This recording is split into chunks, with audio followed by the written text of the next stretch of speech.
Andhra Pradesh public libraries department వారు ఈ 36వ పుస్తక మహోత్సవంలో స్టేట్ మొత్తం మీద ఉన్నటువంటి లైబ్రరీస్ లలో ఉన్న మాస్టర్ కాపీస్, రేర్ కాపీస్ ని ఇక్కడ డిస్ప్లే చేయడం జరిగింది. ఇవి చాలా పురాతనమైనటువంటివి, అన్ని చోట్ల ఎక్కడా కూడా లభ్యం కానటువంటి వాటిని మేము ఇక్కడ ప్రదర్శిస్తున్నాం. ఈ పుస్తక మహోత్సవానికి వచ్చేటువంటి తెలుగు భాషా ప్రియులందరికీ కూడా వీటి గురించి తెలుసుకుంటారు. అలాగే నేటి జనరేషన్ ఉన్నటువంటి విద్యార్థులకి ఇవన్నీ కూడా తెలియదు కాబట్టి వీటన్నిటిని కూడా మేము ఇక్కడ చూపిస్తే గ్రంథాలయాల మీద ఒక అవగాహన తోటి గ్రంథాలయాలు సందర్శించి వారి యొక్క అభివృద్ధిని ప్లాన్ చేసుకుంటారనే ఉద్దేశంతో చేస్తున్నాం. ఇక్కడ ఆంధ్ర పత్రిక అని చెప్పేసి 1922-23లోనే మన కాశీనాథ్ పంతులు గారు మ్యాగజైన్ ఒకటి బుక్ లాగా పేపర్ తయారు చేశారు. దాన్ని కూడా మేము బైండింగ్ చేయించి ఇక్కడ డిస్ప్లే చేయడం జరిగింది. అలాగే మన స్వర్గీయ నందమూరి తారక రామారావు గారు 1955లో ఒక పురుషోత్తపట్నం అనే గ్రంథాలయాన్ని విజిట్ చేయడం జరిగింది. అప్పుడు ఆ గ్రంథాలయాన్ని చక్కగా మెయింటైన్ చేస్తున్నందుకు ఒక 100 రూపాయలు డొనేషన్ కూడా ఇచ్చారు. స్వయంగా ఆయన గారు హ్యాండ్ రైటింగ్ తోటి ఆ యొక్క గ్రంథాలయాన్ని అప్రిషియేట్ చేస్తూ రాసి సైన్ చేశారు. అలాగే 100 రూపీస్ డొనేషన్ పంపిస్తున్నట్టు కూడా ఆ రోజుల్లోనే మద్రాస్ శ్రీనగర్ లో ఆంధ్ర బ్యాంక్ చెక్కును కూడా 100 రూపాయల చెక్కుని పంపించడం జరిగింది. అలాగే ఇక్కడ ఉన్నటువంటి హిందీది కబీర్ దాస్ గారు, హిందీ పోయెట్ గారు రాసినటువంటి ఓన్ హ్యాండ్ రైటింగ్ ఇది. అలాగే ప్రింటింగ్ లాగా ఉంటుంది అక్షరాలు. అలాగే ఈ పేపర్ ను కూడా హ్యాండ్ మేడ్ పేపర్ ఇది.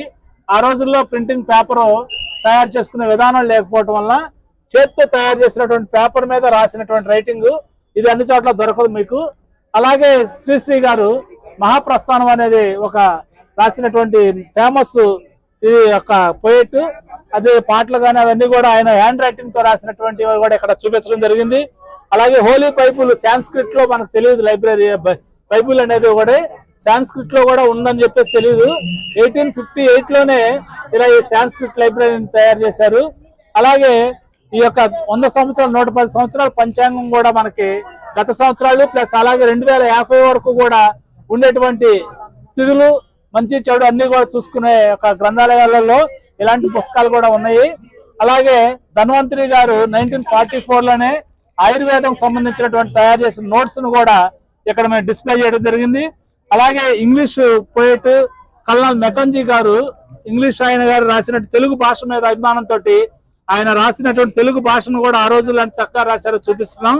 అలాగే తాళపత్ర గ్రంథాలు కూడా పూర్వంలో మన యొక్క కవులు తాళపాక అన్నమాచార్యులు గాని ఇలాంటి వాళ్ళందరూ గొప్ప వాళ్ళందరూ కూడా రాసినటువంటి ఈ యొక్క తాళపత్ర గ్రంథాలు కూడా గంటంతో రాసినటువంటి తాళపత్ర గ్రంథాలు కూడా ఇవన్నీ కూడా నేటి తరం వాళ్ళకి తెలియదు.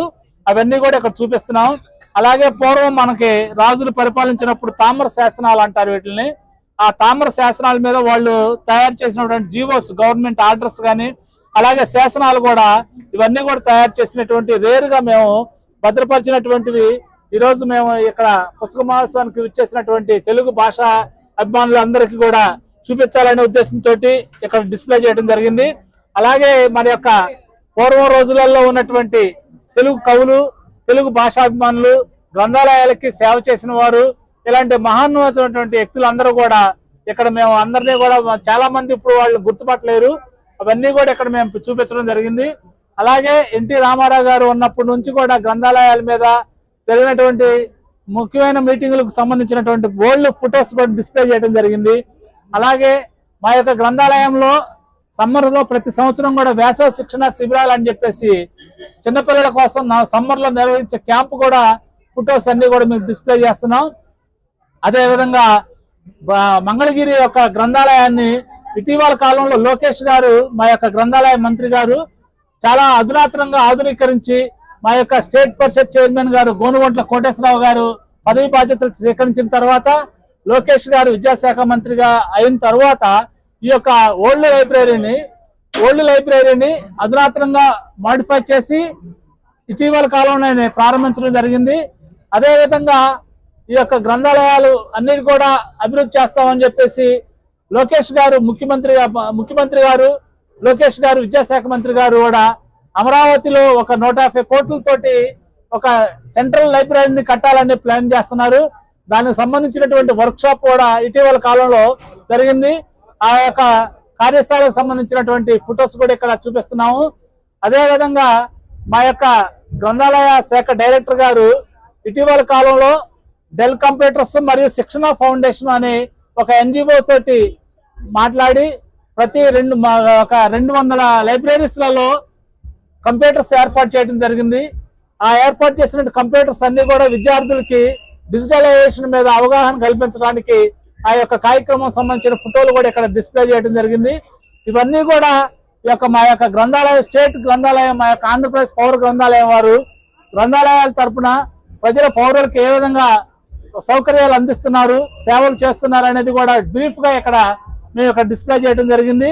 మా యొక్క సంస్థ యొక్క డైరెక్టర్ గారు అలాగే గ్రంథాలయ అధికారులు అందరూ కూడా ఎంతో చక్కగా ప్లాన్ చేయటం వలన ఈరోజు ఇక్కడ ఈ స్టాల్ ని మేము 36వ పుస్తక మహోత్సవంలో నిర్వహించడం జరుగుతుంది.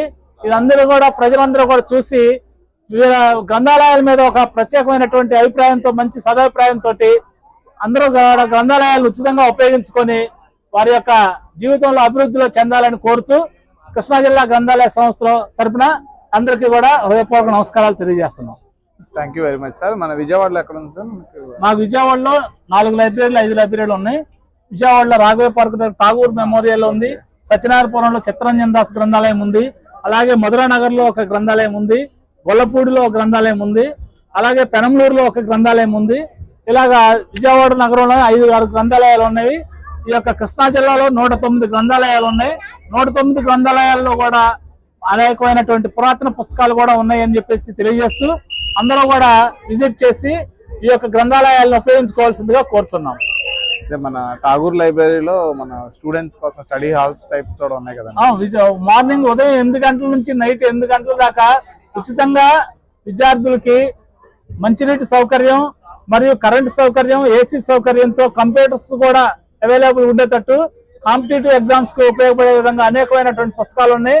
విద్యార్థులు చక్కగా వచ్చి ఉదయం నుంచి సాయంత్రం దాకా కూడా వచ్చి గ్రంథాలయాల్ని ఉపయోగించుకుంటూ ఇటీవల కాలంలో అనేక మంది పోలీస్ కానిస్టేబుల్స్ కానీ అలాగే డిఎస్సిలో ఉపాధ్యాయుల వృత్తిలో కానీ ఎంతో మంది కూడా ఉద్యోగాలు సాధించుకొని గ్రంథాలయాలను ఉపయోగించుకొని అభివృద్ధి చెందుతున్నారు.